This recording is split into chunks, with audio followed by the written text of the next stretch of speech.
Hello everyone. तर आजच्या आपण व्हिडिओमध्ये बोलणार आहे की MPSC 2025च्या प्रिपरेशनसाठी आपले सोर्सेस काय असले पाहिजे. तर त्याबद्दलचा हा व्हिडिओ आहे. तर सगळ्यांनी आधी लाईक शेअर सबस्क्राईब करून ठेवा आणि ह्याची पी डी एफ पाहिजे असेल तर माझं टेलिग्राम चॅनल जॉईन करा, जे माझ्या अबाउटमध्ये लिंक दिली आहे. तर हिस्ट्रीमध्ये तुम्हाला स्पेक्ट्रम यूज करू शकता. जर मी इंग्लिशसाठीच प्रिपेअर करते त्यामुळे मी त्यानुसार सांगणार. महाराष्ट्राची हिस्ट्री कंप्लीट करायचं आहे तर क्लास 11ची हिस्ट्रीचं बुक वापरू शकता.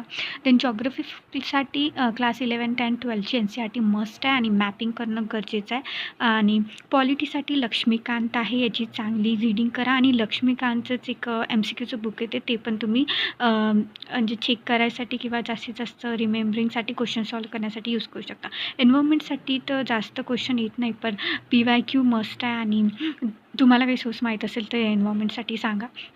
Then ancient history and medieval हिस्ट्रीसाठी क्लास 12ची NCERT न्यू NCERT गरजेची आहे. आणि GK ल्युसेटमधून तुम्ही फॅक्ट ॲड करू शकता. देन सायन्ससाठी क्लास 11-12 NCERT प्लस PYQ. इकॉनॉमीसाठी बघा, आता मला विवेक सिंगची बुक आहे, तुम्ही वापरू शकता.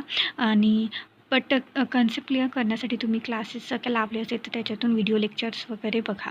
देन CSATसाठी यूट्यूबवरून तुम्ही हेल्प घेऊ शकता, डेली प्रॅक्टिस करू शकता, त्यामधून तुमचं CSAT चांगलं होऊन जाईल. अशा प्रकारे हे आपले सोर्सेस आहे.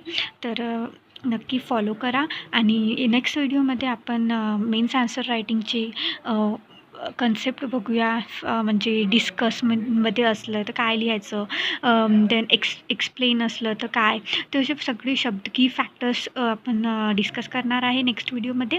अँड मेन्स आन्सर रायटिंगचे मी तुम्हाला डेमो आन्सर्स पण माझे दाखवणार आहे. तर माझ्या चॅनलला लाईक शेअर सबस्क्राईब करून ठेवा. थँक्यू.